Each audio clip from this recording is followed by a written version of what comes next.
ईशावास्यमिदं सर्वं यत्किंच जगत्यां जगत् तेन त्यक्तेन भुञ्जिताः मा क्रोध कस्यचित् धनम. हा ईशावास्य नावाचा एक उपनिषद आहे, त्याच्यातला प्रथम श्लोक आहे. हा श्लोक ईश अशी जी मूळ शक्ती आहे, जिला परब्रह्म असं म्हटलेलं आहे, तिचं गुण दाखवणारा श्लोक आहे. तर त्या श्लोकापासून सुरुवात करण्यामागचं कारण, ईशावास्य उपनिषद हे अगदी प्राथमिक उपनिषद मानलं गेलेलं आहे आपल्या हिंदू धर्माचं, हिंदू संस्कृतीचं. आणि आजचा जो विषय आहे त्याला अनुषंगिक असा तो श्लोक असल्या कारणाने प्रथमतः मी त्याचं उच्चारण केलं. त्या श्लोकाचा आता थोडासा तुम्हाला अर्थ सांगतो. ईशावास्यमिदं सर्वं यत्किंच जगत्याम जगत. या वाक्याचा अर्थ असा की हे जे सगळं जगत आहे आपल्या समोर, ते ईशाने भरलेलं आहे. हे विश्व कसं म्हटलंय तर जगत्याम जगत असा शब्द वापरलाय. म्हणजे गतिमान जे विश्व आपल्याला दिसतं ते पूर्णपणे ईशाने व्याप्त आहे. तेन त्यक्तेन भुंजिताः, याचा शंकराचार्यांपासून अनेकांनी अर्थ लावताना त्याचा त्याग करून उपभोग घ्या. कशाचा त्याग करून उपभोग घ्या तर तुमच्या वाट्याला जे येईल त्याचा त्याग करून उपभोग घ्या असा अर्थ लावलेला दिसतो. पण मेहुणपुऱ्यात राहणारे डॉक्टर पवी वर्तक म्हणून जे होऊन गेले, त्यांनी त्याचा एक निराळा अर्थ लावला, तो मी तुम्हाला आज इथं सांगणार. त्या एखाद्या गोष्टीचा आपण ज्यावेळेला त्याग करतो त्यावेळेला त्याचा उपभोग घेता येत नाही. आता जर का मी पाण्याचं इथे भांड आहे, त्यातलं पाणी जर का तुम्हाला प्यायला दिलं तर मी त्याचा त्याग केला, ते मी नाही पेलं. म्हणजे त्याग किंवा उपभोग हे एका वेळी एकच घडू शकतं. त्याग करून उपभोग होत नाही. आणि प्रथमच श्लोक ऋषी, जो उपनिषदकार ऋषी आहे, तो प्रथमच श्लोक टाकताना कुठे श्लोक टाकणार नाही तिथे. या अनुषंगाने डॉक्टर वर्तकांनी त्याचा अर्थ लावताना तृतीया विभक्ती घेऊन तेन त्यक्तेन भुंजिताचा अर्थ, त्याने तुझ्या पदरात म्हणजे ईशाने म्हणजे परब्रह्माने तुमच्या पदरी जे टाकलेलं आहे, त्यक्तेन असा अर्थ लावून तुमच्या पदरी टाकलेलं जे आहे त्याचा तुम्ही उपभोग घ्या, पण दुसऱ्याचं धन लुबाडू नका असा अर्थ केलेला आहे. आणि तोच सुसंगत ठरतो, तो जास्त योग्य ठरतो. अनेक दिग्गजांच्या अर्थाला शह देऊन हा अर्थ योग्य ठरतो आणि तो जास्तीत जास्त तर्काच्या जवळ जाणारा असल्या कारणाने आज मी तुम्हाला तो प्रथम सांगितला. खरोखर असं करतो का शंकर? आजचा विषय शिवशंकर म्हणजे परब्रह्म असा आहे. खरोखर तो आपल्या पदरी सुख आणि दुःख टाकतो का? हा एक अभ्यासाचा विषय आहे. आपल्या आधीच्या व्याख्यानांमध्ये आपण कर्माशय, कर्म आणि त्याची फलं ही जोडगोळी कशी काम करते हे अनेक वेळा बघितलेलं आहे. आजच्या या व्याख्यानामध्ये सुद्धा पुढे बोलताना हे विषय कर्म आणि कर्मफळ हे विषय येतीलच.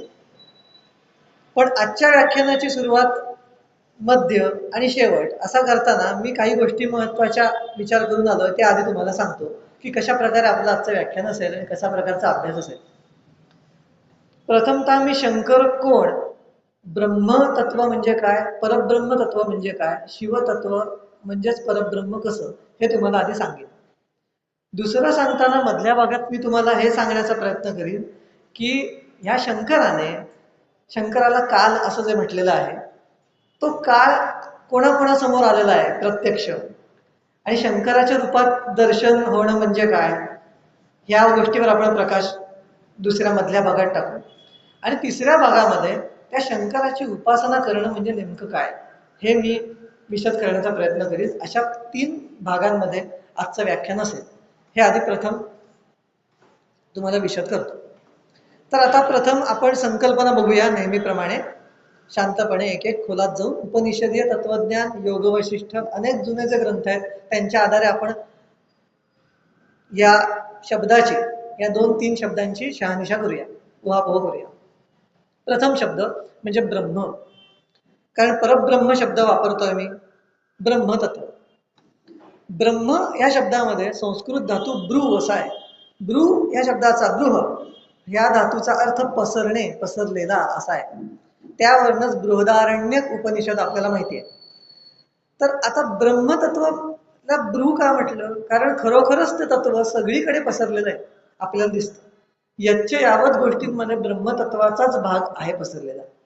मग आता आपल्याला पुढचा प्रश्न असा पडतो की जर का ब्रह्मतत्व या खुर्चीमध्येही आहे, या भांड्यामध्येही आहे आणि माझ्यामध्येही आहे, तर मग माझं चलनवलन कसं काय होतं शरीराचं, आणि हे चलनवलन कसं करू शकत नाही? म्हणजे सजीव आणि निर्जीव हा ब्रह्मतत्वाला भेद कसा काय आला? तर आपल्याला दुसरी गोष्ट पुढची विचारात घ्यावी लागते, ती म्हणजे अहंभाव. मूळ ब्रह्मतत्वाला, म्हणजे जे मूळ तत्व सगळीकडे पसरलेलं आहे, त्या तत्वाला अहंभाव स्वतःचा आहे, पण तो प्रत्येक ठिकाणी व्यक्त होत नाही. ज्या ज्या ठिकाणी जीव, प्राण, जीवाच्याही आधी प्राण, प्राणशक्ती जिथे जिथे कार्यरत आहे, तिथे तिथे अहंभाव प्रकर्षाने व्यक्त होतो. त्या प्राणशक्तीला परत स्वतःच्या कयात ठेवणारे स्वतःचे वेगळे आत्मतत्व अहंभाव असतात. त्याला आपल्या सामान्य भाषांमध्ये आत्मा असं म्हटलं गेलेलं आहे. पण आपला जो आत्मतत्व किंवा आपला जो आत्मा जो आहे, जो अहंभावाशी निगडीत आहे, प्रत्येकाच्या शरीरामध्ये प्राणमय कोशाला जो निगडीत अहंभाव आणि आत्मतत्व आहे, तो म्हणजे शंकर नव्हे. शंकर त्याच्याहूनही पलीकडे, म्हणून त्याला परब्रह्म असं म्हटलं गेलेलं आहे. म्हणजे आता जर का आपण रेखांकित करायचं म्हटलं तर आपल्याला लक्षात येईल, सगळ्यात वर आहे ते परब्रह्म आहे, जे निर्गुण निराकार आहे, ज्याच्यामध्ये स्वतःचा एक अहंभाव, अति उच्च अहंभाव व्याप्त आहे, त्याच्यामध्ये आहे. त्याच्या खालोखाल दोन भाग पडतात. पहिला भाग असा पडतो ते म्हणजे ब्रह्मतत्व. आता तुम्ही असं लक्षात घ्या, एखादा व्यक्ती मृत्यू पावला म्हणजे त्याचं शरीर जडदेह पडून असतो, तो ब्रह्मतत्वच आहे की नाही? पण त्याच्यातलं निघून काय गेलं? प्रकर्षेण आनती इति प्राणः, तो प्राण निघून गेला. प्राण कोणाबरोबर निघून गेला? तर प्राण, आपण मागल्या व्याख्यानामध्ये आपण जसं बघितलंय तसं प्राणमय कोश, त्याच्या आधी मनोमय, नंतर प्राणमय, मनोमय, विज्ञानमय, आनंदमय आणि मग आत्मतत्व. हे सगळ्या सकट तो बाहेर पडतो. म्हणजे उरतं काय? ब्रह्मतत्व उरतं. मग तो काय घेऊन बाहेर पडतो? तर ह्या 5 कोशांना घेऊन बाहेर पडतो. हे कोश केव्हा विभक्त झाले याचं उत्तर शास्त्राकडे नाही. याचं उत्तर शास्त्राकडे जर का अगदीच खोलात जायचं म्हटलं तर सृष्टीच्या सुरुवातीला एकोहम बहुस्याम अशी गर्जना त्या मूळ परमात्मा तत्वाने केली. ती का केली यालाही कळायला काही मार्ग आपल्या उपनिषदांमध्येही सांगण्यात आलेला नाही, कुठेही नाही. त्याला लीला असं म्हटलं गेलं, परमेश्वराची लीला, की त्याला एकट्याला कंटाळा आला आणि म्हणून त्याने मी आता एकटा आहे, आता विविध रूपांनी मी नटतो असं म्हणून एकोहम बहुस्याम म्हणून निर्माण केलं जग. प्रथम निर्माण केलं म्हणजे काय झालं? स्खलन झालं. मूळ शक्तीचं स्खलन झालं. मूळ शक्तीचं ज्यावेळेला स्खलन होतं त्यावेळेला पसरते वस्तू. ज्यावेळेला तुम्ही बर्फ बघता, आता बर्फ घट्ट एका जागी असा असतो, ज्यावेळेला ते स्खलन होतं, पाणी होतं, त्यावेळेला पसरतं. ह्याला उपनिषदामध्ये तपसा चीयते ब्रह्मन असं म्हटलेलं आहे. म्हणजे आजच्या विज्ञानाचा जो मूलभूत सिद्धांत, हीट एक्सपांड्स, कुठल्याही गोष्टीला जर का तुम्ही उष्णता दिलीत तर ते प्रसरण पावतं. तशा पद्धतीने हे प्रसरण पावणं एक प्रकारचं स्खलन ठरलं गेलं. आणि म्हणून या सृष्टीला शंकराचा विकार म्हटलेला आहे. हे आपल्याला ऐकून कमाल वाटेल, पण खरोखर हे विकारमयच सगळं जगत आहे. कारण मूळ स्थानापासनं, मूळ शंकरापासनं, परब्रह्मापासनं हे स्खलन आहे. शंकराचं हे स्खलन आहे. पण मी दरवेळेला गप्पा मारताना आमच्या मित्रमंडळांशी मी नेहमी म्हणतो, हे स्खलन कशा प्रकारचं आहे? हे स्खलन कल्याणकारी आहे. कसं काय? पावसासारखं आहे. पाऊस आकाशातून खाली पडतो, पण पावसाने खालच्या जीवांचं कल्याणच होतं, आहे की नाही? म्हणजे प्रत्येक स्खलन काही वाईट नसतं. म्हणून परब्रह्माचं जरी ते स्खलन असलं तरी आपल्यासारख्या सर्वसामान्य जीवांसाठी ते स्खलनही कल्याणकारी ठरतं. आणि म्हणून ती शक्ती प्रसरण पावते म्हणून ब्रह्मतत्व, आणि कल्याण करते म्हणून शिवतत्व, म्हणून शंकरोती इति शंकरः अशी त्याची व्याख्या केली गेली. आणि आपल्याला समजावलं गेलं की जरी ही शक्ती पसरलेली आहे, स्खलनशील आहे, त्या मूळ शक्तीचा विकार आहे, तरी ती कल्याणच करते. आणि प्रत्येक गोष्टीत आत्ता जरी स्खलन होत असलं तरी प्रत्येक जीव त्या स्खलनातच उत्क्रांती पावतोय हे आपल्याला लक्षात येतं. आता तुम्ही बघा, आज आपण मूळ परब्रह्म शक्तीपासून किती खाली आलो, आणि तसं बघायला गेलं तर खाली येत येत येत येत परत वर जातोय, पण तरी सुद्धा ती मूळ शक्ती विस्तारच पावतीये, बरोबर की नाही? तिचं स्खलनच चाललंय. त्या स्खलनातनं आपल्याला काय करायचंय आता, जे आत्मतत्वाचे जे अंश त्याच्यापासून विभक्त झाले होते, त्या आत्मतत्वांना आपल्याला हे सांगायचं आहे की आपण ती मूळ शक्तीच आहोत. ह्याला म्हणतात जीव आणि शिव ह्याची भेट, जी योगशास्त्रामध्ये शुद्धी साम्य कैवल्यम असं म्हटलं गेलेलं जे आहे योगशास्त्रामध्ये, ते हे. मग त्याच्यासाठी आपल्याला परत उलटा प्रवास करायचा आहे, म्हणजे त्याच्यापासून विभक्त झालो, स्खलन होत आलं, वरचढ ठरायचंय, बरोबर? हा, तर आता ते ठरण्यासाठी थोडस मी तुम्हाला प्रथम त्या शक्तीचे 5 गुण सांगतो, म्हणजे तुम्हाला लक्षात येईल की ती शक्ती कशी काम करते. परब्रह्म शंकराला का म्हटलं ह्याचे मी तुम्हाला गुण सांगतो. आत्ताही तुम्हाला मी पूर्व विवेचन दिलं फक्त त्या शक्तीचं, की ती कशी स्खलन पावली आणि त्याच्यातनंच जीवांचा उद्धार कसा होतोय, आणि तीच ही गती जी आहे ती अशी कशी अभ्यासली जाते. तर प्रथम गुण जो शंकराचा आहे, शंकराला पंचमुखी म्हटलं गेलेलं आहे, आपल्याला माहिती आहे. आपल्याला माहिती आहे शंकराला 5 तोंड दाखवली जातात. त्या 5 तोंडांचा अर्थ काय आहे हे जर का आपण विचारलं तर आपल्याला शिवपुराणात त्याचा उल्लेख सापडतो. शिवपुराणात म्हटलंय की शंकराची 5 कार्य आहेत. कुठली कार्य? तर प्रथम उत्पत्ती, दुसरं स्थिती, तिसरं लय, चौथं तिरोभाव आणि 5वं म्हणजे अनुग्रह. आता प्रथम 3 जी कार्य आहेत ती आपल्याला पुरती ठाऊक आहेत, आणि आपल्याला हेही माहिती आहे की जे मूळ परब्रह्म शंकर जो आहे, जो मूळ शक्ती आहे विश्वाची, विश्वामागली परब्रह्म ज्याला म्हणतात, तिने आपले 5 भाग केले. प्रथम भाग जो होता तो ब्रह्मदेवाकडे दिला. आपल्याला माहिती आहे उत्पत्तीचं काम जे ते आपण ब्रह्मदेवाशी जोडतो, स्थितीचं काम आपण विष्णूशी जोडतो, आणि परत त्याच मूळ शक्तीने संहाराचं जे काम होतं ते आपल्याकडेच ठेवलं. त्याचं कारण का ठेवलं? संहार ही अशी एक गोष्ट आहे की जिथे पार्शलिटी करून चालत नाही. तिथे आपल्याला एकपक्षता करून चालत नाही त्या गोष्टीमध्ये. आणि म्हणून हे देवांकडे न सोपवता परब्रह्म अशा शंकराने आपलाच एक अंश महेश ज्याला म्हटलेलं आहे तो तयार केला, आणि त्याच्याकडे ते लयाचं काम सोपवलं. मग आता उत्पत्ती, स्थिती, लय ही एवढीच कार्य आहेत का शंकराला? तर नाही. उरलेली जी 2 कार्य आहेत ती 2 कार्य कुठली? तर पहिलं कार्य म्हणजे तिरोभाव आणि पुढचं कार्य म्हणजे अनुग्रह.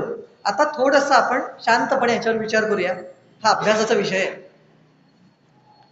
तिरोभाव या शब्दामध्ये गुप्त राहून कार्य करणे अशी शक्तीचा संभव तिथे आहे. शंकर हा जो आहे किंवा परब्रह्म जे आहे त्याच्याबद्दल एक असं वचन सांगितलं जातं की त्याच्या आज्ञेशिवाय झाडाचं पानही इकडून तिकडे हलत नाही, असं शंकराबद्दल किंवा परब्रह्माबद्दल म्हटलं जातं. म्हणजे आत्ता एखादी मुंगी आपल्या पायाखालनं चालत असेल तर तिचं कार्य सुद्धा तोच नियंत्रित करतोय, आणि आत्ता व्याख्यान द्यायला मला ज्याची परवानगी आहे तोही शंकरच आहे. आज तुम्हाला इथे येऊ दिलं ज्या शक्तीने तोही शंकरच आहे. प्रत्येक गोष्टीतनं तो व्यक्त होतोय. कसा व्यक्त होतोय? तर तिरोभावाने व्यक्त होतोय. म्हणून चौथं कार्य तिरोभाव, तो गुप्त राहून कार्य करणारी शक्ती आहे, म्हणून तिरोभाव. आता ती कार्य करते म्हणून तिला कर्माचं बंधन पडत नाही. का पडत नाही? कारण उपनिषदात सांगितलेलं आहे, द्वे सुपर्णा सयुजा सखया समान वृक्षम परिशस्व जाते. 2 पक्षी आहेत एकाच फांदीवर बसलेले आहेत झाडाच्या, जीव आणि शिव. जीव विषय फळांचं भोग घेतो, पण शिव जो आहे तो साक्षी रूपाने तिथे बसलेला आहे, तो भोगत्या रूपाने नाही. म्हणून तिरोभावाने जरी तो सगळीकडे अस्तित्वात असला तरी त्याला कर्मफलाचं बंधन येत नाही. त्याचंच जर का योगशास्त्रीय व्युत्पत्ती द्यायची ठरली तर पतंजली ऋषींनी ईश्वर म्हणजे शंकर म्हणजे परब्रह्म ह्याच्याबद्दल एक सूत्र रचलेलं आहे. ते सूत्र असं आहे, सहा म्हणजे शंकर पूर्वेशामपि गुरु कालेन अनवच्छेदात असं म्हटलेलं आहे. म्हणजे याचा अर्थ स्पष्ट शब्दशः असा आहे की तो शंकर हा कसा आहे तर पूर्वेशामपि गुरु, सगळ्या पूर्वजांचा गुरूंचा गुरु आहे. असा गुरु की ज्याचा कालाने भेद होऊ शकत नाही, कालेन अनवच्छेदात, ज्याचा काळामुळे छेदलाच जाऊ शकत नाही, कारण तो काळाच्याही पलीकडचा आहे, म्हणून त्याला परब्रह्म म्हटलं. परत त्याचं गुण वर्णन करताना अजून काय म्हटलं पतंजलींनी तेही थोडंसं सांगतो. ते गुण वर्णिताना ते म्हणतात की ईश्वर कसा आहे, ईश्वर शब्दाची व्याख्या लिहिताना पतंजली म्हणतात क्लेश कर्म विपाकाशैहि अपरामृष्ट पुरुष विशेष इति ईश्वर, अशी व्याख्या पतंजलींनी ईश्वर या शब्दाची केलेली आहे. आता याचा थोडासा अर्थ सांगतो. क्लेश कर्म विपाक आणि आशय यांनी न बरबटलेला पुरुषांमधला विशेष म्हणजे सगळ्या आत्मतत्वांमधला विशेष असा ईश्वर, अशी त्याची व्याख्या पतंजलींनी केलेली आहे. क्लेश म्हणजे कुठले क्लेश, तर आता मी त्या खोलात शिरत नाही, आता तुम्हाला वरकरणी फक्त सांगतो की क्लेश म्हणजे अस्मिता, अभिनिवेश, अविद्या, अस्मिता, राग, द्वेष आणि अभिनिवेश इति क्लेशः असं पतंजलींनी म्हटलेलं आहे. या क्लेशांच्या पलीकडचा क्लेश कर्म, कर्माच्याही पलीकडचा, कारण तोच सगळीकडे असल्या कारणाने कर्मात गुंतला जाऊ शकत नाही, स्वतःशीच कर्म कधी होऊ शकत नाही, म्हणून तो कर्माच्या पलीकडचा आहे. क्लेश कर्म विपाक, विपाक म्हणजे कर्मफल आणि कर्माशय. विपाक याचा त्याला येऊ शकत नाही, कारण कर्मच नाही तर विपाक काय येणार, म्हणून विपाक नाही. क्लेश कर्म विपाक आणि आशय, आशयमध्ये फल असा धातू आहे, फलप्राप्ती आहे. फलप्राप्ती तिथे नसते, कारण तोच सगळीकडे भरून उरलेला आहे, त्यामुळे फलप्राप्ती तिथे नाही, त्यामुळे आशयही नाही किंवा साठाही नाही, कर्माचा साठाही तिथे नाही.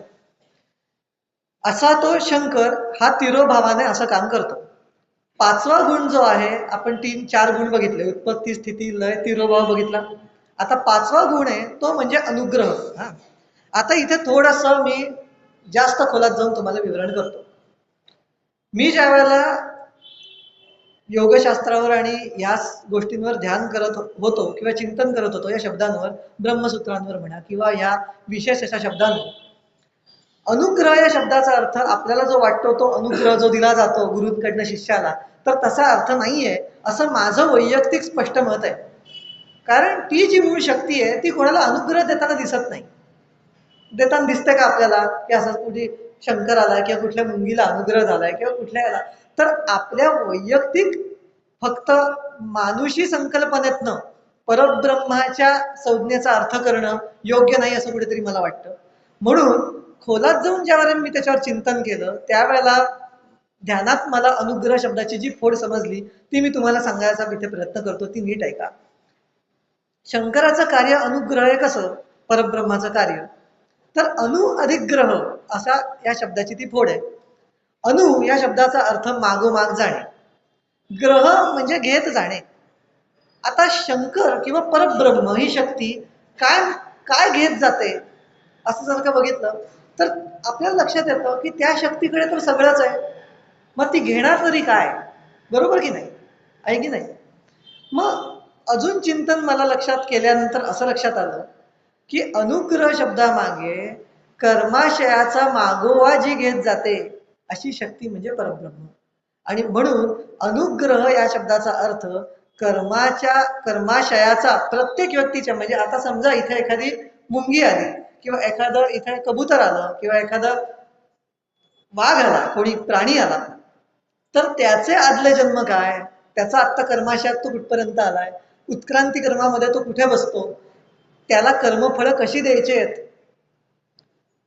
एखाद्या व्यक्ती आजारी केव्हा पडणार आहे, एखाद्या व्यक्तीला उत्तम धन केव्हा मिळणार आहे, प्राप्त केव्हा होणार आहे, या सगळ्याचा मागोवा घेणारी जी शक्ती आहे, सुख दुःखाचा मागोवा, कर्माशयाचा मागोवा घेणारी शक्ती, म्हणून अनुग्रह, म्हणून अनु म्हणजे मागे मागे जाणे आणि ग्रह घेत जाणे, काय घेत जाणे, कर्माचा मागोवा घेत जाणारी शक्ती, म्हणून तिला परब्रह्म शंकराला अनुग्रह हा पाचवा गुण असं दिलेलं असावं असं माझं वैयक्तिक मत आहे. एखाद्याचं मत ह्याच्या व्यतिरिक्त असू शकतं, मी असं कुठेही असं म्हणत नाही की माझंच मत योग्य आहे, पण चिंतन केल्यावर कळतं की हे मत योग्य असायला हरकत नाही.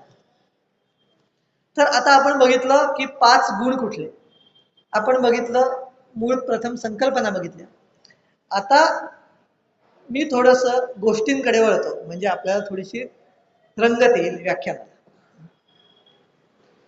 ज्या वेळेला शंकराबद्दल कुठल्या गोष्टी सांगायच्या असं मनात आलं, त्यावेळेला परब्रह्म शंकर आणि दर्शन देणारा शंकर हे वेगळे आहेत, हे आधी समजून घेतलं पाहिजे.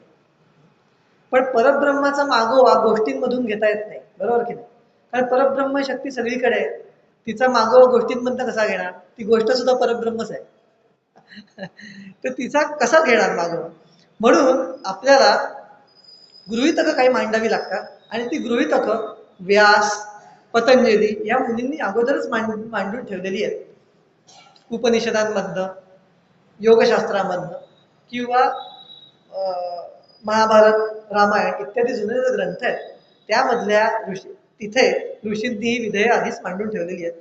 त्याचा आपण थोडासा त्याची सांगोपांग आपण चर्चा करूया, आणि त्यातल्या काही गोष्टी मी निवडल्या त्या तुम्हाला इथे सांगतो. हा जो काळ आहे किंवा शंकर आहे, त्याने कधी कोणाला दर्शन दिलंय का? आपल्याला हा जर का प्रश्न विचारला तर आपल्याला सत्ययुगातली प्रथम एक गोष्ट मिळते, ती म्हणजे भृगु ऋषी आणि शुक्राचार्य यांची. मी फक्त थोडंसं पाणी पितो.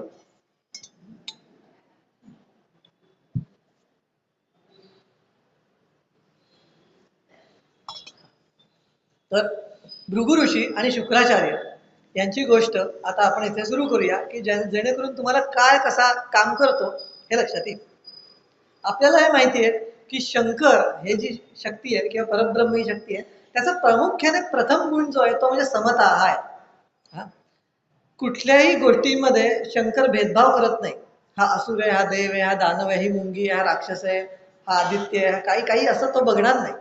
तो काय म्हणतो, शंकर परब्रह्म याचा एक गुण काय आहे की तुम्ही जितकी मेहनत कराल, जितकं तुम्ही कर्म केलेलं असेल, त्याचं मोजून मापून फळ तुमच्या पदरात मी टाकणारच. हा त्याचा ब्रीद आहे त्या शंकराचं, आणि त्याच्यामध्ये तो कोणालाही येऊ देत नाही. मग देवांवर अन्याय होऊ दे किंवा दानवांवर अन्याय होऊ दे, शंकर दोन्ही ठिकाणी समान व्यक्त होतो.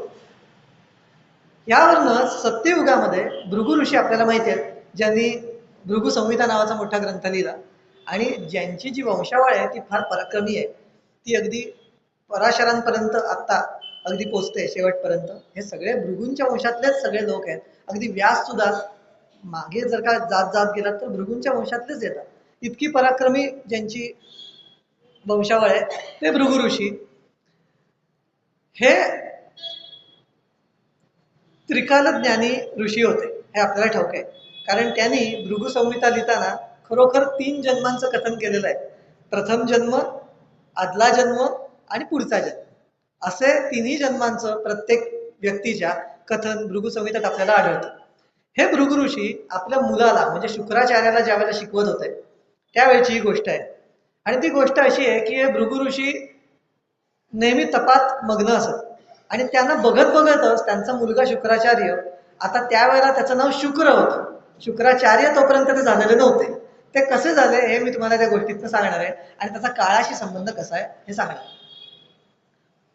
तर हे जे शुक्र जो होता तो लहानपणापासून भृगु ऋषींना बघतच मोठा झाला होता, आणि म्हणून ऋषींच्या संगतीत राहून राहून यमनियम आपोआपच त्याच्याकडनं आचरले गेले असल्या कारणाने शुद्धी उत्तम होऊन ध्यानमार्गी होऊन त्याची समाधी लागायला लागली होती.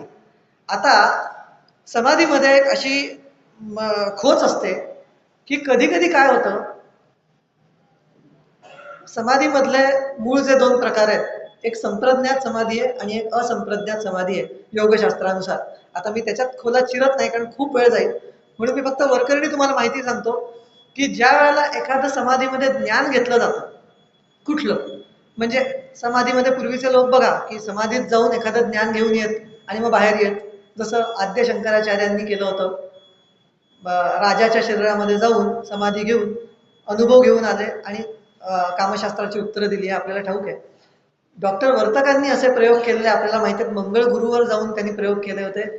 ते जे केले प्रयोग, किंवा पूर्वीचे ऋषीमुनी व्यासांनी किंवा वाल्मिकींनी उत्तर रामायण आपल्याला माहिती आहे की समाधीमध्ये जाऊन बघितलं, रामाचे गुण बघितले, किंवा संजयाला जी दृष्टी होती तो समाधीमध्ये जाऊनच बघत असेल महाभारतातल्या बारीक सारीक गोष्टी आणि परत येऊन सांगत असेल, हे आपल्याला ठाऊक आहे, ही दिव्य दृष्टी असणं. हे जे सगळे प्रकार आहेत समाधीचे, त्याला संप्रज्ञात समाधी असं योगशास्त्रात म्हटलं गेलेलं आहे. आणि दुसरी समाधी अशी आहे, तिला म्हटलंय असंप्रज्ञात समाधी, ज्यामध्ये ज्ञान काही होत नाही, पण मूळ ईश्वराशी एकरूपता आपली साधली जाते. त्याला निर्विकल्प समाधी असंही म्हटलं गेलेलं आहे. पण तिथे ज्ञान होत नसून ज्ञानाशी एकरूपता होण्याचा तिथे प्रकार सांगितला गेलेला आहे, आणि म्हणून असंप्रज्ञात असं म्हटलं गेलेलं आहे त्याला. जिथे संप्रज्ञात होत नाही, जिथे प्रकर्षेण प्रज्ञान होत नाही, म्हणून असंप्रज्ञात समाधी असं तिला म्हटलं गेलेलं आहे. तर झालं अशी गोष्ट की ही गोष्ट योग वशिष्ठामध्ये लिहिलेली आहे की भृगूंचा मुलगा शुक्राचार्य हा समाधी लावताना इतका खोल पोचला समाधीमध्ये की चुकून त्याची असंप्रज्ञात समाधी लागली केव्हा कळलं नाही. आणि अशा प्रकारे झालं काय की त्याचा जो देह होता, प्राणमय कोश होता, तो देहातनं सुटला आणि त्याला परत येता येईना, आणि म्हणून मृत्यू घडला त्याचा समाधीमध्ये. आता समाधीमधला मृत्यू घडल्या कारणाने त्याची समाधी लागली असंच ठरलं, आणि त्यावेळेला भृगु ऋषी समाधीमध्ये असल्या कारणाने त्यांना ते लक्षात आलं नाही की आपला मुलगा कुडी सोडून गेला त्याचा प्राण. आणि ज्या वेळेला ते परत आले, समाधीवरनं परत आले, त्यावेळेला उठून बघतात तर काय त्यांचा मुलगा जो होता त्याच्यातला प्राण निघून गेला होता. असं झाल्याबरोबर भृगु ऋषींनाही माहिती होतं की ते त्रिकालज्ञानी होते, स्वतःच्या ज्ञानावर त्यांना अहंभाव होता मोठा. त्यांनी बघितलं होतं आपल्या पुत्राचं की आत्ता मृत्यू तर दिसत नाही, मग आत्ता झाला कसा मृत्यू, हे म्हटल्या कारणात झाल्याबरोबर त्यांना लक्षात आलं की इथे काळाने काहीतरी गडबड केलेली आहे, कुठेतरी काळाने हस्तक्षेप केलेला आहे, आणि म्हणून चिडून ते काळाला शाप द्यायला उठले.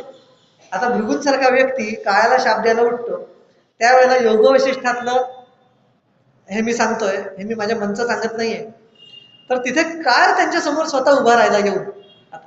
तर आता काय त्यांना काय जे बोलतो ते फार लक्षात घेण्यासारखी गोष्ट आहे.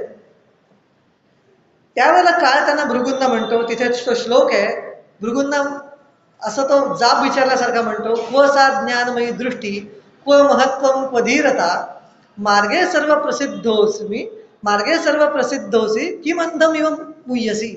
असा त्यांनी प्रश्न केलेला आहे, खरा सवाल भृगु ऋषींना केलाय की तुझी महत्ता, तुझं धीर, तुझं धीर गंभीरत्व, तुझं ज्ञान, तुझी ज्ञानलालसा आणि ही गेली कुठे, या प्रसिद्ध मार्गावर अंधांसारखा तू मला शाप द्यायला प्रवृत्त कसा झालास, असं म्हणून काळ तिथे उभा राहिलाय.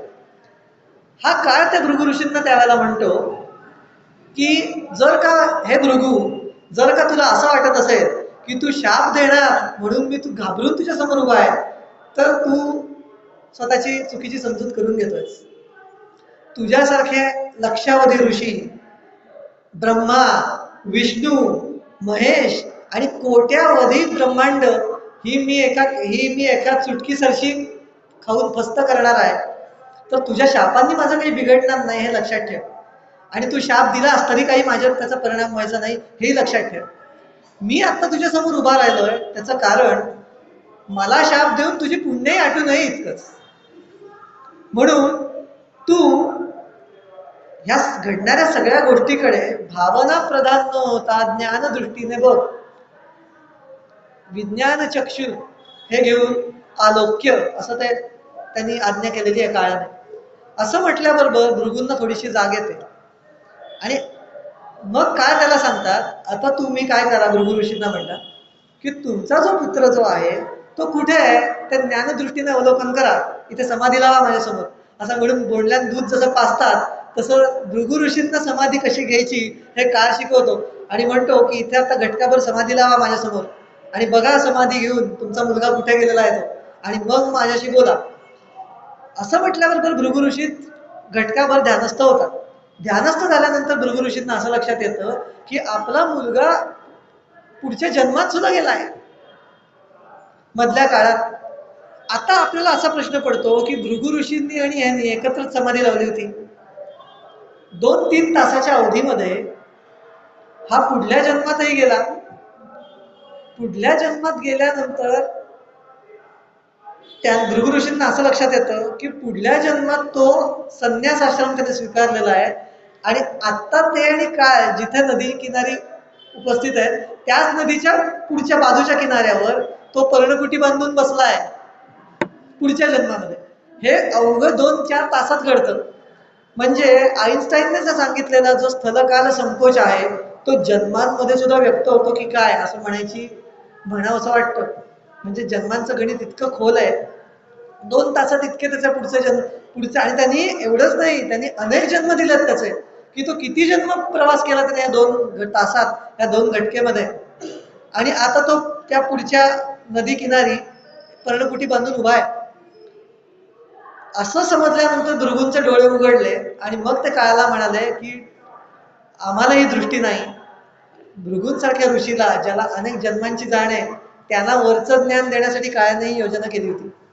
ही उत्क्रांती अशी उत्क्रांती काळ घडवत असतो हे आपल्याला दिसून येतं. गोष्टीमध्ये पुढे भृगूंना काळ हाताला धरून घेऊन जातो. आता त्यावेळेला काळाचं रूप सुद्धा त्यांनी जे दिलंय ते शंकराचं रूप नाहीये बरं का. मूळ आपल्याला जो जटाधारी शंकर पार्वती बरोबर असलेला तो तिथे आलेला नाहीये. हे परब्रह्मच आलेला आहे समोर काळाच्या रूपामध्ये. हा शंकर वेगळा आहे. त्या शंकराबद्दलही थोडंसं सांगतो तुम्हाला ते केव्हा आलेला आहे काय आलेला आहे तोही सांगतो. हे मूळ काळ आहे. हे मूळ परब्रह्म शक्तीबद्दल सांगतोय जी शंकर पार्वती रूप घ्यायच्या आधीची शक्ती आहे.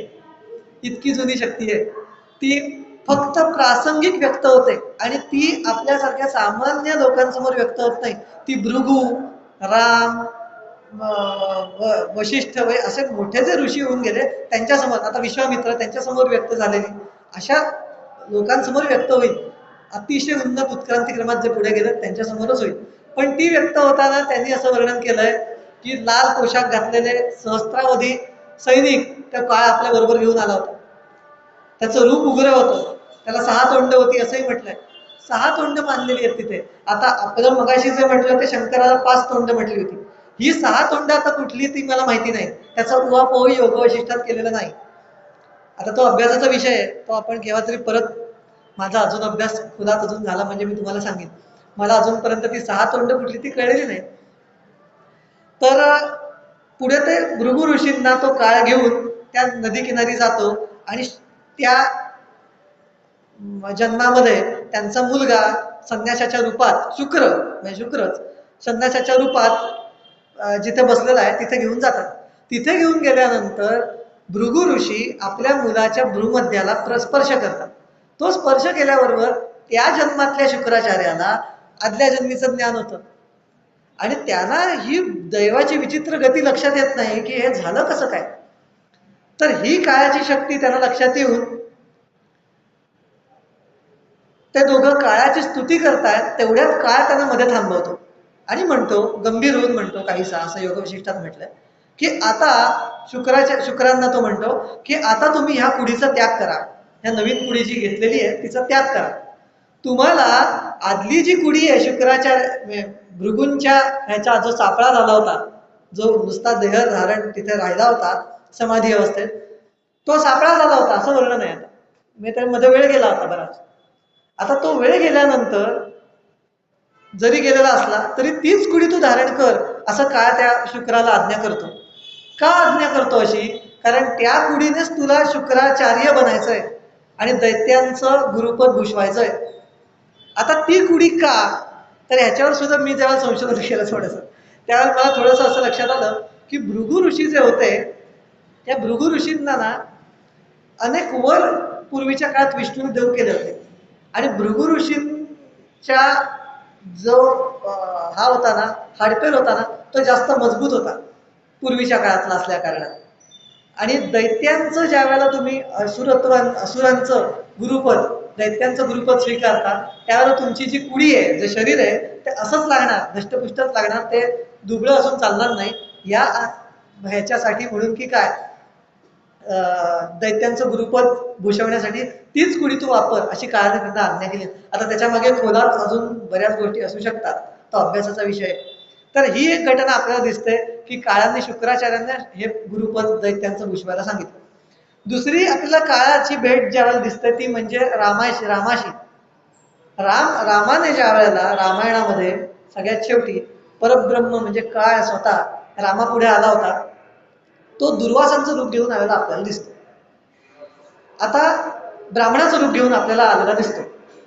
हा ब्राह्मणाचं रूप घेऊन आलेला काळ रामाला म्हणतो की आता तुमची अवतार समाप्तीची वेळ आलेली आहे, तर आता तुम्ही शरयूत प्रवेश करावा.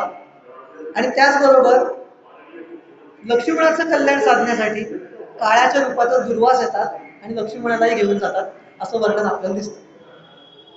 आपल्याला या गोष्टीतनं असं लक्षात येतं की हा जो काळ किंवा परब्रह्म किंवा शंकर आहे, हा ठराविक व्यक्तींच्याच समोर काय येतो. तिसरं अजून एक उदाहरण आहे, ते म्हणजे विश्वामित्रांचं आहे. विश्वामित्रांपुढे केव्हा आलेला दिसतो आपल्याला, तर ज्यावेळेला प्रतिसृष्टी निर्माण करायचा प्रयत्न विश्वामित्रांनी केला, त्यावेळेला एक कल्पभेदाने आपल्याला अशी गोष्ट आढळते की तिथे काळाने त्यांना थांबवलं. आता त्याने देवांच्या माध्यमातून त्याला थांबवलं, पण काळाने हस्तक्षेप केला की आता तू प्रतिसृष्टी निर्माण करायला गेलेल्या विश्वामित्राला आता प्रतिसृष्टी निर्माण करू नकोस म्हणून थांबवण्यात आलं. ज्या वेळेला त्यावेळेला दिसलं, म्हणजे आपल्याला लक्षात येतं की अतिशय मानवी मर्यादा ओलांडून गेलेले, दैवी मर्यादा ओलांडून गेलेले असे जे जीव आहेत, असे जे प्राणमय कोश, असे जे देवपुरुष आहेत, त्यांच्याच समोर फक्त काळ आपल्या मूळ रूपात उभा राहतो. मग आता पुढचा प्रश्न आपल्याला पडतो की मग शंकर पार्वती हे रूप कसं आहे शंकराचं, तर आता त्याबद्दल आपण उहापोह करूया. ते प्रथम मूळ कुठे आलं. आपल्या उपनिषदांमध्ये केनोपनिषद नावाचं एक उपनिषद आहे, आपल्या सगळ्यांना माहिती असेल. त्या केनोपनिषदांमध्ये अशी एक गोष्ट आहे की पूर्वी देवांनी असुरांवर विजय मिळवला आणि असुरांवर विजय मिळवल्यानंतर देवांना अहंभाव चढला आणि देवांना वाटायला लागलं की हा जो विजय मिळवलेला आहे तो आपल्याच सामर्थ्यावर आपण मिळवलेला आहे. असं मिळायला लागल्यानंतर ते अशाच धुंदीत आणि मजेत असताना देव सगळे तिथे समोर एक यक्ष उभा राहतो त्या देवांसमोर येऊन. हा जो यक्ष उभा राहतो समोर, तर त्या यक्षाला देवांना कोणाला ओळखता येत नाही म्हणून प्रथम त्या अग्नीला पाठवतात. अग्निदेव हा सगळ्या देवांचा मुख म्हटलं गेलेलं आहे, म्हणून अग्नीला ते पुढे करतात आणि अग्नीला म्हणतात जानामी जानतु कहा एव यक्ष इति, की तो यक्ष कोण आहे हे तू ओळख, असं म्हणून अग्नीला पाचारण करतात आणि म्हणतात तू पुढे जा आणि तो यक्ष कोण आहे तो शोधून काढ. अग्नी पुढे जातो आणि अग्नी त्याला विचारतो तू कोण आहेस, यक्षाला विचारतो. तर यक्ष त्याला विचारतो, अग्नीला विचारतो तू कोण आहेस. तर अग्नी अहंभाव झाला असल्या कारणाने त्याला म्हणतो मी अग्नी आहे, जात वेद असं मला म्हटलं जातं आणि यच्च यावत विश्व मी जाळून फस्त करतो. असं म्हटल्याबरोबर तो यक्ष म्हणजे परब्रह्म, यक्ष या शब्दाचा अर्थ जो जाणला जाऊ शकत नाही असा, यक्ष जाणले जात नाहीत म्हणून त्याने यक्ष म्हटलं. म्हणून आजही जिओमेट्री किंवा अल्जिब्रामध्ये एक्स मानला जातो, तो एक्स हा यक्षाचाच अपभ्रंश आहे. आपल्याच यक्षवर्ण त्यांनी अल्जिब्रामध्ये एक्स घेतलेला आहे आणि म्हणून आजही एखादी गोष्ट जी आपल्याला प्रूव्ह करायची असते किंवा ज्याचं उत्तर शोधायचं असतं ती एक्स मानली जाते. तसंच देवांनी आपल्याला जो समजत नाही त्याला यक्ष मानला आणि त्याला शोधायला एक एक देव पुढे पुढे गेले. प्रथम अग्नी गेला परब्रह्माला शोधायला की कोण आहे परब्रह्म काय आहे. तर अग्नी म्हणाला की मी अख्खं याच्यावर विश्व जाळतो. तर परब्रह्म म्हणजे शंकर त्याला म्हणाला ही काडी अशी म्हणून समोर ठेवली, ही काडी जाळून दाखव. काडी समोर दिल्याबरोबर अग्नीने पूर्ण आपला जोर लावला, पण पूर्ण जोर लावून सुद्धा ती काडी काही त्याला जाळता आली नाही. यामध्ये सूक्ष्म गोष्ट अशी आहे की मागल्या व्याख्यानात मी तुम्हाला जसं सांगितलंय त्यानुसार पृथ्वी, आप, तेज, वायू आणि आकाश ही एकामागोमाग एक सूक्ष्म होत जाणारी तत्व आहेत. आणि त्याच्याही आत जे आहे ते ब्रह्मतत्व आहे आणि त्याच्याही आत आहे ते परब्रह्म तत्व आहे. मग त्याच्यावरही जो अधिकार गाजवतं ब्रह्मशक्तीवर पुऱ्या, ते परब्रह्म म्हणजे शंकर आहे हे आपल्याला माहिती आहे. परब्रह्म शंकर ज्या वेळेला एखादी काडी आपल्या अग्नीसमोर ठेवतो त्यावेळेला त्याच्या आधी किती भूत आहेत बघा. त्यामुळे अग्नी कुठपर्यंत भूतांना जाळू शकतो, अग्नी हा वायू तत्वापर्यंत जाळू शकतो. अग्नी आकाश तत्वापर्यंत पोहोचूच शकत नाही. आकाशाला अग्नी जाळतो का? नाही. आकाशाच्या जे आत ब्रह्मतत्व आहे त्याच्याही आत परब्रह्म आहे, मग त्याला काय जाळणार. अशी त्याच्या मागे सूक्ष्म सांगड आहे ह्या विचाराची, हे लक्षात घेतलं पाहिजे आपण. म्हणून अग्नी जाळू शकला नाही त्याला आणि म्हणून अग्नी मान खाली घालून परत आला. मग वायू आला, मग वायू समोरही परब्रह्माने अशीच काडी ठेवली. वायू म्हणाला मी अख्खी पर्वतच्या पर्वत इकडून तिकडे हलवतो. परब्रह्म म्हणाला ही काडी हलवून दाखव. वायू म्हणाला, वायूने पूर्ण जोर लावला पण ती काडी काही हल्ली नाही, एका जागची जाग एक तिळमात्रही हल्ली नाही. ह्याच्यावरून लक्षात आलं की परब्रह्माच्या शक्तीशिवाय, इच्छेशिवाय एक काडी सुद्धा इकडची इकडे होऊ शकत नाही. हा त्याच्यातनं घेण्यासारखी गोष्ट. वायू हरला. शेवटी आता भगवान म्हणजे इंद्राला पाचारण करण्यात आलं कारण तो देवांचा राजा. मग शेवटी तोच पुढे गेला आणि तो पुढे गेल्यानंतर ते यक्ष गुप्तच झाला. म्हणजे ह्या दोघांना किमान तो यक्ष दिसला तरी होता. इंद्राला एवढा अहंभाव झाला होता की त्याला यक्ष दिसलाही नाही असं. पण इंद्राचे एक गुण वाखाणण्यासारखा होता जो उपनिषदात सांगितलाय की तो लागलीच ज्ञानगामी असल्या कारणामुळे, ज्ञानार्जन हे त्याचा एक गुण असल्या कारणाने तो लगेच शरण गेला की आपल्याला कळत नाही आता म्हटल्याबरोबर त्याने पृच्छा केली, ब्रह्मचिंतन सुरू केलं की कोण होतं इथे. असा प्रश्न केल्याबरोबर हेमांग कांती उमा अशी तिथे प्रगट झाली असं म्हटलंय केदोपनिषदात. ती उमा म्हणजे पार्वती. आता ती तिथे उभी स्त्री त्याला आकाशात एक दिसायला लागली असं वर्णन केलंय केदोपनिषदात. त्या स्त्रीला त्याने विचारलं की हे कोण होते आता जे अग्नीला आणि वायूला दिसले पण मी बघताच गुप्त झाले, हे कोण होते. तर त्यावेळेला उमा म्हणजे पार्वती म्हणते की हे जे होते तेच परब्रह्म शंकर आहे. तुम्हाला जे वाटतंय की हा जो असुरांवर किंवा देवांवर दैत्यांवर विजय मिळवला, असुरांवर विजय तो तुमच्या पराक्रमाने मिळालाय, तर तो तसा नाही. तर परब्रह्माच्या इच्छेने तो विजय मिळवलेला आहे आणि परब्रह्माला वाटलं म्हणून तो तुमच्या पदरी टाकला गेलेला आहे. तर तुम्ही असा अहंभाव ठेवू नका की तो तुमच्यामुळे मिळालेला आहे असं. तर याच्यावरून आपल्याला असं लक्षात आलं की शंकर इथे प्रथम शंकर पार्वती आपल्याला उपनिषदात आपल्याला प्रथम प्रगट होताना दिसतात. मग आपल्याला पुढे माहिती आहे की शंकर पार्वती बद्दल गोष्टी आपण वेगवेगळ्या रचल्यात ऋषींनी, ज्या घडल्या सत्ययुगाच्याही आधी, ज्या वेळेला ते परब्रह्म मूर्त रूपाने वावरत होतं खाली, हे आपल्याला माहिती. मग आपल्याला असं लक्षात येतं की त्या परब्रह्माचं जे रूप शंकर, हे त्याने आपलं रूप का निवडलं. कारण परब्रह्माच्या रूपाची निर्गुणाची उपासना करणं सामान्याने शक्य होत नाही. म्हणून काय झालं, त्याने आपलं एक रूप व्यक्त केलं.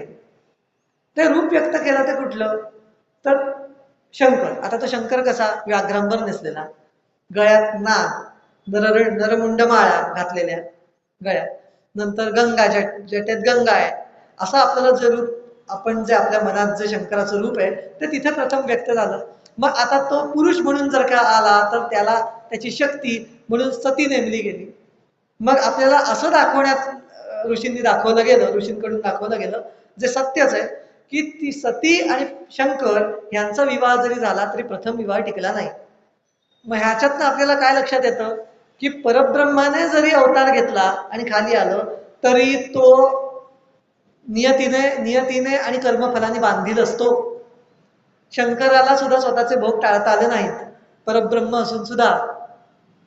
सतीला वाचवता आलं नाही, दक्षमुख यज्ञ विध्वंस करावाच लागला. म्हणजे परब्रह्म असून सुद्धा शंकर कृतीला ज्या वेळेला स्खलनशील होतो त्यावेळेला कर्माने बांधला जातो आणि कर्माने बांधला जाऊन तो शंकर असून सुद्धा स्वतःचे नियम मोडायला तयार नसतो. आता आपण थोड्याशा गोष्टीतनं उपासनेकडे वळताना हे खरोखर असं आहे का की शंकर आपले तत्व स्वतःची मोडायला तयार नसतो. तर महाभारतामध्ये एक आपल्याला घटना आढळते, ती म्हणजे अशी की द्रौपदी ही मागल्या जन्मी एक ऋषिकन्या होती. आदल्या जन्मी ऋषिकन्या असल्या कारणाने ती उत्तम पती मिळावा म्हणून वरप्राप्तीसाठी शंकराची उपासना करत होती. शंकराची उपासना करताना ती इतकी उपासनेत पुढे गेली की शंकराला शेवटी तिला दर्शन द्यावं लागलं. इतकी शुद्धी तिची झाली.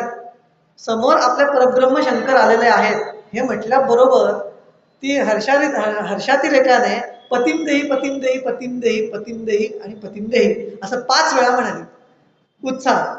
आता 5 वेळा म्हटल्यानंतर शंकराने तथास्तु असं म्हटलं. आता पुढे या गोष्टीचा जो भाग आहे त्यावर आपली महत्वाची आपल्याला विधेय मांडायचं आहे ते असं की त्यावेळेला शंकर तिला म्हणाला, म्हणजे परब्रह्म तिला म्हणालं की तू माझ्याकडे काय मागितलंस. तर ती म्हणाली पती मागितलं. किती वेळा मागितलास. तर ती म्हणाली, ती गोंधळली त्यावेळेला. तर शंकर म्हणाले की 5 वेळा तू पती मागितलास, पण आजच्या जन्मामध्ये, या जन्मामध्ये तुझ्या प्रारब्धात संसार सुख नाही.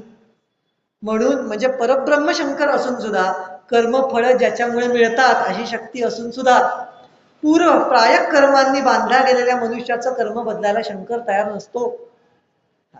हे आपल्याला ह्याच्यातनं घेतलं पाहिजे. या सगळ्या गोष्टींमधनं आपल्या शंकराचे गुण जे बारीक बारीक आहेत ना, ते मी तुम्हाला इथे व्यक्त करण्याचा प्रयत्न करतोय. हे फार कठीण आहे, मला मान्य आहे, पण एका तासात जास्तीत जास्त बसवण्याचा मी प्रयत्न करतोय, जेणेकरून तुम्हाला जास्तीत जास्त गोष्टी कळतील.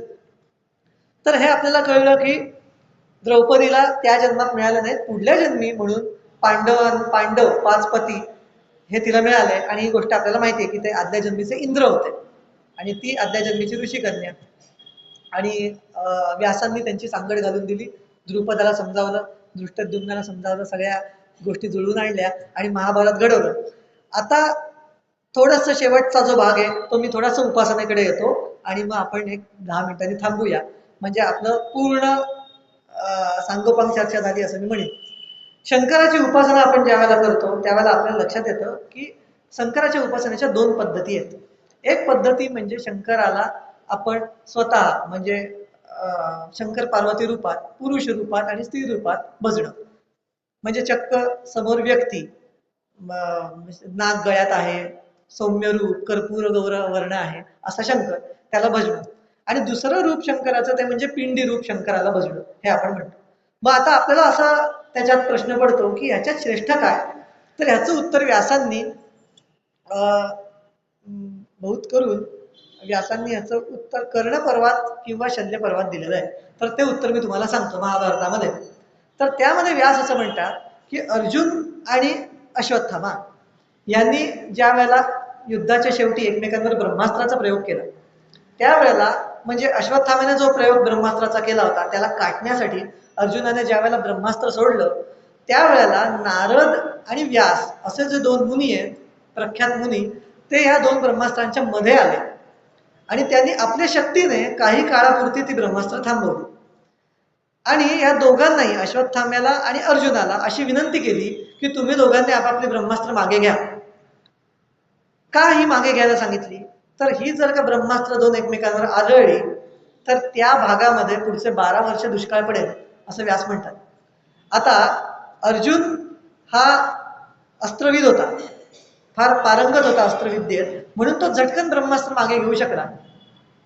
आता आपल्याला प्रश्न पडतो की अश्वत्थामा गुरु द्रोणांचा मुलगा, हा अस्त्रविद होताच, मग त्यालाही मागे घेता यायला हवं, पण त्याला ते काही जमेना. तर त्याच्यावर उत्तर देताना व्यासांनी महाभारतात असं म्हटलंय की अर्जुनाला हे जमलं आणि अश्वत्थाम्याला जमलं नाही. ह्याचं कारण काय? तर अश्वत्थामा हा मनुष्यरूपी शंकराची पूजा करत असे आणि अर्जुन जो होता तो पिंडी रूप शंकराची पूजा करत असे. इथे व्यास म्हणतात की उपासना ही जी श्रेष्ठ जी असते ती शंकराची करताना नेहमी तत्वरूप असायला पाहिजे. कारण हा जो शंकर जो आहे तो अनेक रूपांनी जरी स्खलित झालेला असला, देहरूपाने असेल झालेला स्खलित, किंवा जसं मी तुम्हाला म्हटलं काळाचं रूप घेऊन येतो, शेवटी रूप घेऊन आला म्हणजे स्खलन झालं, कुठलंही रूप आलं म्हणजे स्खलन झालं. मग ती उपासना ही दुय्यम दर्जाची ठरते कुठल्या उपासनेपेक्षा? तत्वरूप उपासनेपेक्षा. आणि म्हणून पिंडीची उपासना करायला सांगितली. पिंडी, आता पिंडीच का म्हटली हे जर का आपण बघितलं तर ह्याच्यावर डॉक्टर पविवर्तकांनी अतिशय सुरेख चिंतन केलेलं आहे. आपण जर का अणू बघितला, ॲटम बघितला जो असतो, तर ॲटमचं जर का स्वरूप बघितलं तर तुम्हाला पिंडीसारखंच दिसतं. मध्ये एक न्यूक्लियस, केंद्रक, आणि त्याच्या भोवती गोल फिरणारे बाकीचे सगळे क्षेपक त्याचे बाकीचे, मग न्यूट्रॉन असतील, बाकीचे अनेक असतील, आता क्वार्क्स असतील, अनेक गोष्टी निघालेल्या आहेत, सायन्सवाल्या लोकांना जास्त माहिती असेल. हे जे रूप आहे ॲटमचं, हेच रूप जर का, हे सूक्ष्मातलं रूप झालं, हेच जर का तुम्ही आकाशगंगेचं रूप बघितलं, आपली आकाशगंगेचं जर का फोटो जर का काढलेला बघितला तर तोही पिंडीसारखाच दिसतो. हे लक्षात आलं. आपल्या पृथ्वीचं जर का बघितलं तर आपल्या काय म्हणता येईल, आपली आकाशगंगा, त्याच्या खालोखाल आपली सूर्यमाला, सूर्यमाल्याचं जरी आपण जर का बघितलं तरी मध्ये मोठा सूर्य दिसतो आणि बाजूला लहान बारीक अशी ह्याच्या त्रिज्यात फिरत असतात सगळे ग्रह, आणि लंब वर्तुळाकारच फिरत असतात सूर्याला, हेही आपल्याला दिसतं. म्हणजे पूर्ण पिंडीसारखाच आकार तिथे तयार होतो. आपल्या ऋषींनी पूर्वी ध्यानामध्ये ज्या वेळेला काही जण खोल गेले, काही जण ब्रह्मात गेले, त्या सगळ्यांना असं लक्षात आलं की एकच आकार सगळीकडे व्यक्त होतोय सतत, आणि तो जो आकार आहे तो पिंडीसारखा दिसतो, म्हणून त्याचं चिन्ह म्हणून त्यांनी पिंडी रचली. म्हणून पिंडीची उपासना श्रेष्ठ का, तर पिंडीवरनं तुम्हाला तुम्हाला जर का ज्ञानमार्गी व्हायचं असेल तर तुम्ही ब्रह्मतत्वाचा अभ्यास करून पिंडी करायचं आहे परत, आणि खोलात जायचं जरी असेल तरी अगदी अणुपर्यंत जरी गेलात तरी पिंडीसारखाच आकार आहे. म्हणून आजच्या काळामध्ये त्याला फिबोनाची सिक्वेन्स असं म्हणतात इंग्लिशमध्ये. एक तो ज्याला गोल्डन रेशो असं म्हटलं गेलेलं आहे, फी असं एक ग्रीक अल्फाबेट त्याला लावलेलं आहे. तर त्याचं गणितीय जे प्रमाण आहे पिंडीचं ते 1.618 इतकं आहे असं म्हटलं गेलेलं आहे. तर हे जे प्रमाण आहे ते आपल्याला सगळीकडे आढळतं. म्हणजे तुम्हाला आश्चर्य वाटेल, पण पिंडीचं जे प्रमाण आहे वरचा भाग आणि खालचा भाग, त्याच्या जर का गुणोत्तर तुम्ही घेतलं, नेहमीच्या पिंडीचं कुठल्याही पिंडीचं तुम्ही घेऊन बघा गुणोत्तर, सर्वसामान्य पिंडी किंवा ॲटमचं घेतलं किंवा आकाशगंगेचं घेतलं, सूर्यमालेचं घेतलं, तर त्याचं गुणोत्तर जे आहे ते 1.618 इतकंच येतं. आणि ते कशाशी मिळतं जुळतं आहे, तर आपल्या देहाचंही प्रत्येक ठिकाणी तेच गुणोत्तर मिळतं आपल्याला प्रत्येक ठिकाणी. म्हणजे आता आपला देह हा जर का मी डोक्यापासून ते कमरेपर्यंत आणि डोक्यापासून ते पायापर्यंत ह्याचं गुणोत्तर जर का घेतलं तर 1.618च येतं, प्रत्येकाचं तेवढंच येतं. तर इथेही ती पिंडीच व्यक्त होते, फक्त ती गणितीय दृष्ट्या व्यक्त होते. आलं लक्षात. म्हणून जितकं खोलात तुम्ही आपण जाऊ योगमार्गी तेवढं आपण शंकरापर्यंत कसं पोहोचत असतो. मग तुम्ही ज्ञानमार्ग घ्या, ध्यानमार्ग घ्या, किंवा तुम्ही अवकाश म्हणजे ॲस्ट्रोलॉजी घ्या, म्हणजे ज्योतिषाचा अभ्यास करा, तुम्ही जाऊन पोचता ते शंकरापर्यंतच पोचता. फक्त आता इथे असा गोष्ट आहे की इथे व्यक्तिगत उपासना का करायची नाही, तर व्यक्तिगत उपासनेमागे घोळ असा आहे की ज्या वेळेला ती परब्रह्म किंवा शंकराची शक्ती मूर्त रूप आपलं मूळ रूप सोडून मूर्त रूपात व्यक्त होते, त्यावेळेला ती स्खलनशील असल्या कारणाने तिची शक्ती कमी असते. जी शक्ती परब्रह्म रूपात आहे, अमर्याद शक्ती आहे, ती शंकराच्या देहात व्यक्त होऊ शकत नाही. नाहीतर पार्वती किंवा कुठल्या गण त्याच्या आजूबाजूला राहूच शकले नसते उभे, इतकी शक्ती होऊच शकली नसती तिथे. म्हणून ती संयमित केली गेलेली शक्ती आहे. म्हणून तिची उपासना करून तुम्हाला शक्ती किती मिळेल, तर तिच्या एवढी शक्ती मिळेल, त्याच्यावर जाऊ शकणार नाही. आणि म्हणून पिंडीरूप उपासना ज्या वेळेला जास्त व्यक्ती करते त्यावेळेला तत्वानुरूप जास्त पोचल्या कारणाने तिची शक्ती जास्त वाढते. आणि अध्यात्म हे कधीही शक्तीचीच गोष्ट आहे. अध्यात्म या गोष्टीचा अर्थ बल हेच आहे. सगळ्या गोष्टीतलं बल हेच अध्यात्म आहे. कुठल्याही गोष्टीतलं. तुम्हाला साधी गोष्ट सांगतो, राजकारणातही ते व्यक्त होतं. कालची 2 दिवसापूर्वीची गोष्ट बघा, अमेरिकेने व्हेनेझुएलाच्या अध्यक्षांना अर्ध्या तासात उचललं. आता तुम्ही असा विचार करा, अनेक इकॉनॉमिस्ट जे ज्ञानमार्गी आहेत त्यांनी वेगवेगळी मतं मांडली होती, अमेरिका असं करेल, यावं करेल, त्यावं करेल, असं करूच शकत नाही, ते करू शकत नाही. चाललं काय, बल चाललं की नाही. आणि त्या बलापुढे, अमेरिकेच्या त्या बलापुढे आज एक तरी देश उठून उभा आहे का, विचार करा. एक तरी देश काही करू शकला का, एक काही देश काही करू शकला नाही. म्हणून अंतिम जे असतं योगशास्त्रात म्हणा, अध्यात्मात म्हणा, कुठेही म्हणा, बल हेच अंतिम असतं. हा, आता पुढचा प्रश्न मग असा पडतो की मग कायद्यांना आणि आपल्या नीतिमत्तेला काही किंमत आहे का, तर आहे किंमत, पण ती बल असेल तरच आहे. बलाशिवायची नीती काही कामाची नाही. आणि म्हणून एखादा दुराचारी व्यक्ती जरी असेल आणि एखादा सज्जन जरी असेल तरी, आणि दुराचारी व्यक्ती जर का बलिष्ठ असेल तर शंकर बलिष्ठाची बाजू घेणार आहे, हे लक्षात घ्या. आपल्या लोकांनी, आपल्या हिंदू धर्माने ही एक चुकीची समजूत करून दिली की सत्यमेव जयते, सत्यमेव जयेत म्हणता येईल, सत्यमेव जयते असं म्हणण्यासारखी परिस्थिती कधीच नव्हती, कधीही नव्हती. सत्ययुगापासून तुम्ही इतिहास मांडला, मॅथमॅटिक्स सत्याच्या अगेन्स्ट आहे. हा, टाइम स्पॅन जर का बाजूला केला तर आपल्याला लक्षात येतं की कधी ना कधी सत्याचा विजय होतो, पण तुम्हाला पाहिजे तेव्हा होत नाही हेच दिसून येतं जगात. आणि म्हणून म्हणून भौतिक आणि आध्यात्मिक ह्याची सांगड जर का लावायची असेल आणि आपल्याला पाहिजे तेव्हा नीतिमान व्यक्तीला विजय मिळवून द्यायचा असेल, तर नीतिमान व्यक्तीचं हे धोरण असलं पाहिजे की दुराचारी व्यक्तीपेक्षा जास्त बलिष्ठ मला कसं होत आहे. जोपर्यंत नीतिमान व्यक्ती दुराचारी व्यक्तीपेक्षा जास्त बलिष्ठ नाही, तोपर्यंत त्याच्या नीतीला ना शंकर किंमत देतात, ना अध्यात्म किंमत देतात आणि ना भौतिकात किंमत मिळते. आणि शंकराची उपासना करताना हे साम जो म्हटला गेलेला आहे, साम्यता ही लक्षात घेतली पाहिजे. कारण त्या शंकराला मुंगी समान आहे, व्हेनेझुएलाचा अध्यक्षही समान आहे, डॉक्टर वर्तकही समान आहे आणि देवही समान आहेत आणि आदित्य शेंडे आणि हे फोनही समान आहे. इतकी सेम आहे, इतकी समानता त्याच्या ठिकाणी आहे. त्यामुळे तो तुमची बाजू घेईल असं घडत नाही. आणि म्हणून आपल्या लोकांनी त्या शंकराला भोळा साम म्हटलेला आहे. पण भोळा साम ह्यामध्ये त्याला काही कळत नाही असा अर्थ नाहीये, त्याला सगळं कळतंय असा अर्थ आहे. हे लक्षात घेतलं पाहिजे. आपल्या लोकांनी त्या शंकराला म्हणजे अगदी विष्णूलाच काय ते सगळं समजतं आणि शंकर आपला वाटेल तसा वर देत बसतो असा अर्थ नव्हे त्याच्यामध्ये. शंकराला फक्त विष्णूच एवढा महत्वाचा आहे, तेवढे शुक्राचार्य महत्वाचे आहेत, म्हणून शुक्राचार्यांना संजीवनी विद्या दिली आणि विष्णूला नाही दिली. मग कशाला पाठवायला लागलं तिकडे घ्यायला विद्या. तर हे लक्षात घेतलं पाहिजे, शंकराची उपासना करताना समभाव हा फार महत्वाचा आहे. आणि स्वतःला किंमत न देता शंकराची उपासना जेवढी जास्त होईल तेवढी जास्त व्यक्ती त्या शंकराच्या नजीक पोचते. आणि ती करण्यासाठी वैयक्तिक, परत परत सांगतो, योगशास्त्रामध्ये बल आणि वैयक्तिक अभिलाष शून्यावर आणणं हे महत्वाचं आहे. जेवढे वैयक्तिक इच्छा आकांक्षा शून्यावर येतील, मला काही नको अशी स्थिती मनाची निर्माण होईल, तेवढे तुम्ही शंकराच्या नजीक जाता आणि अशा पद्धतीचं ज्ञान प्राप्त व्हायला लागतं. मग तुम्ही एखादा उपनिषद वाचलात की तुम्हाला झटकन लक्षात येतं की अरे ह्याला सांगायचंय काय. कारण आपला स्वार्थ काही नसतो त्याच्या मागे. स्वार्थ नसला की खरं ज्ञान आपल्याला कळायला लागतं. जोपर्यंत स्वार्थ आहे, त्याच्यातनं काहीतरी मिळवायचं बाकी आहे, तोपर्यंत शंकर कळणार नाही असं आहे.